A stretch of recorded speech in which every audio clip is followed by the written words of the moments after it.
Hi, everyone. My name is Alyssa Andrews. I'm here with the National Sports Media Association, and today I will be interviewing Brenna Greene. How are you doing today? I'm good. How are you? I'm good. So just kind of to start, can we get a quick background about you and what's currently going on with you? Yeah. Let's see. I went to Gonzaga University in Spokane, so this is a happy time of year for me in March. As Zags are in their ninth straight Sweet 16. And then I started my career in Great Falls, Montana. I've had stops in Reno, then back to Spokane, and now here in Portland. Right now we're just in the midst of NCAA tournament coverage. I was down in Corvallis all week with the Oregon State women's team, and now Portland has the double regional for the women's tournament. So I will be covering that this whole next week. So yeah. That's great. So you mentioned that you're back in Portland now.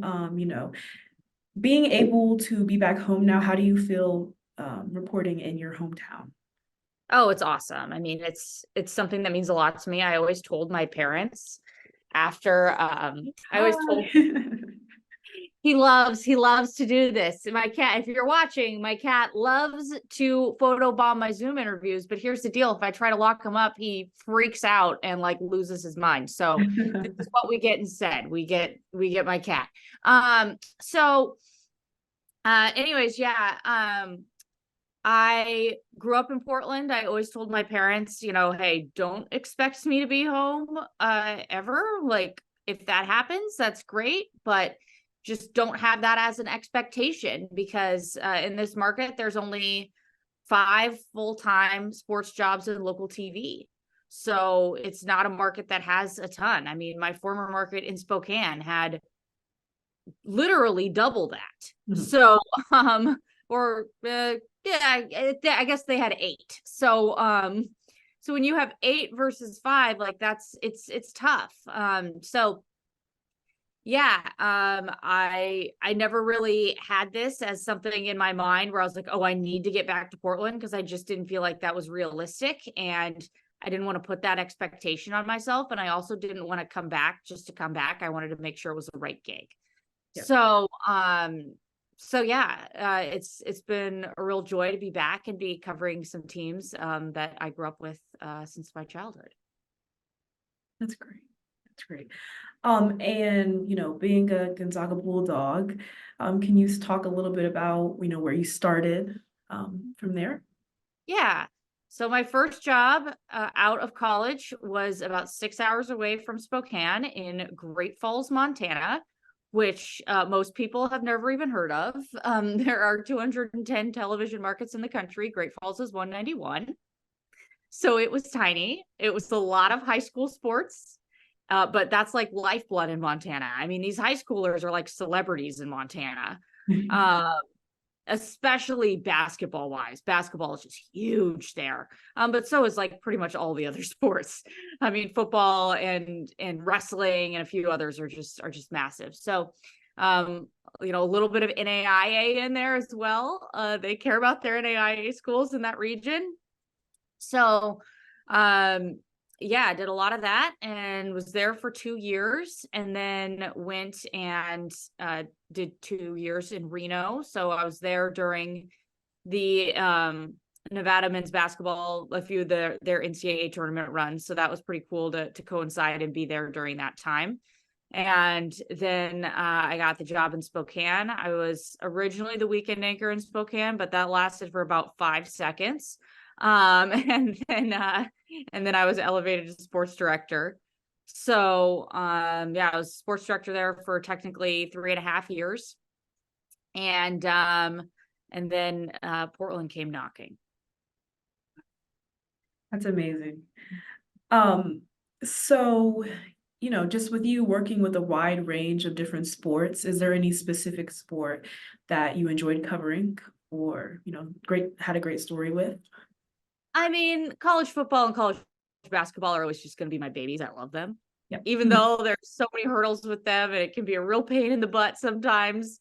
It's still just my favorite thing. I love them. So, I mean, covering Gonzaga during the 2021 tournament run was really cool. That was really, really fun. And it was just such a different experience because that was the bubble year. So, in order to even be in the arena, you had to be, as a local media member, you had to be one of the team's like 5 tapped media members, basically. Each like program got 5 members that they got to get in, that they were able to allow in. So, thankfully I was one of those 5 members. So that was really cool. I was, there in the building, sitting down in the 100 level when Jalen Suggs hit that crazy half court buzzer beater. So, that sort of thing is just really, that's probably like the run that I will cherish the most for a lot of different reasons, but mostly because that team was such a joy to cover. I really loved covering that team, even if we weren't allowed in the locker room all year or anything like that. So that was pretty cool. I also covered WSU when Gardner Minshew was there in 2018. We had the little Minshew Mania thing. That was a wild season. That was another really fun season to cover. So I've been lucky to be a part of some really cool stuff, and looking forward to more cool stuff in the future.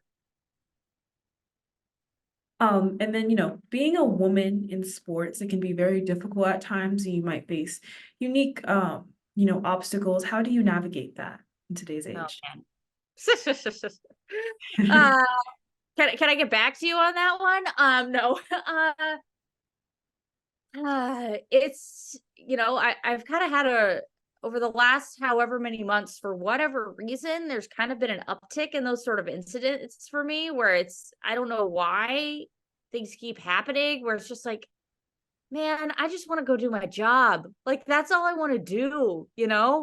I mean, a perfect example would be literally this week. All I did was Long Beach State's athletic director kind of tried to take credit for his team's NCAA tournament run. Yep. After he had fired the coach, and I tweeted something along the lines of like, I don't know, this is basically, I said Long Beach State's AD sounds like a real humble guy. And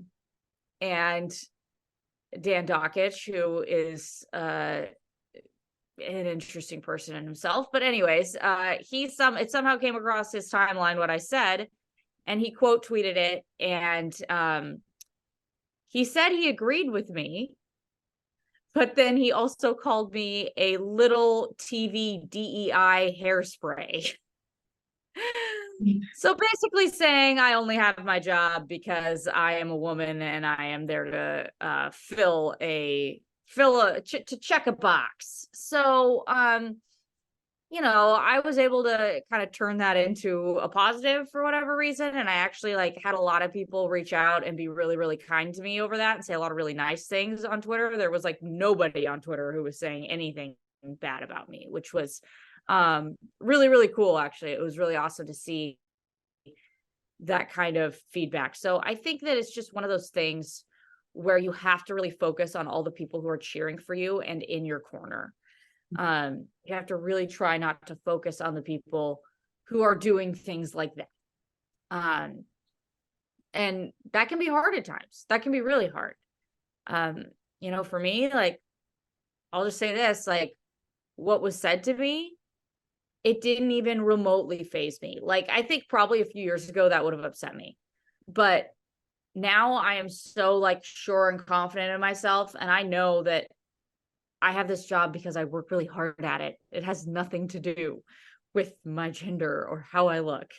I have this job because I work really hard at it. And, what Dockich said to me, I laughed when I first saw it. I didn't get upset. I was in a press conference laughing.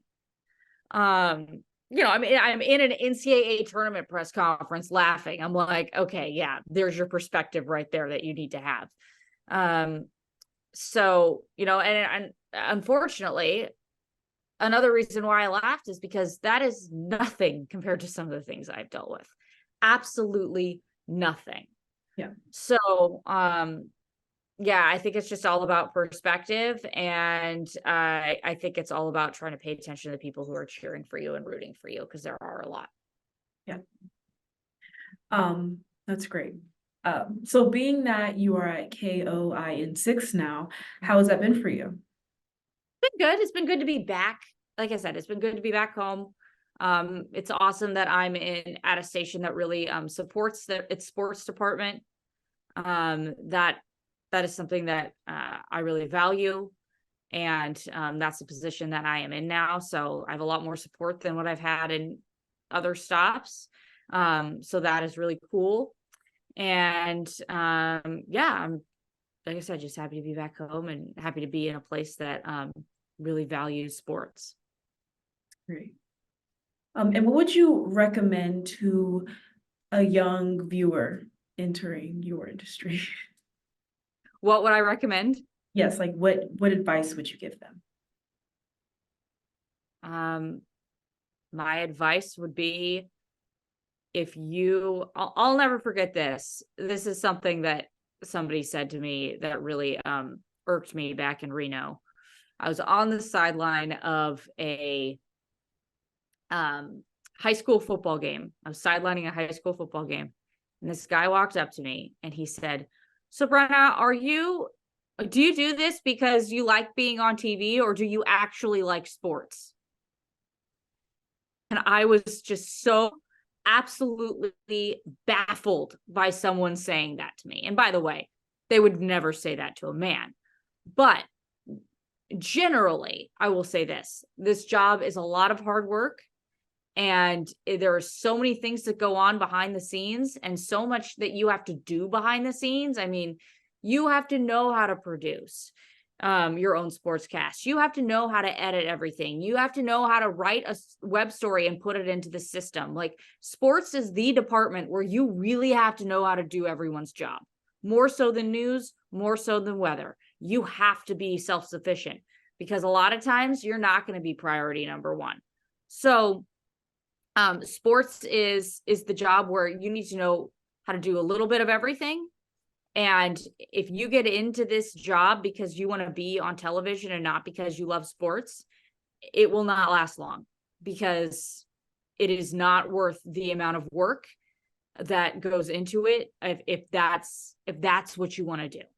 So yeah, you have to really be passionate about this job and about sports in order to survive. And also, I mean, just in terms of the amount of sports jobs, like, there are way less sports jobs in this business than weather or news. So you are going up, and this is the job that a lot of people want. So you're going to be going up against the best of the best all the time. And that is just something really important to keep in mind, that the competition is just going to be higher, and it is going to be it's always going to be stiff. So, yeah. Well, Brenna, thank you so much for joining me today, and congratulations on your 2024 National Sports Media Association Award. And that's it. Thank you. Thank you.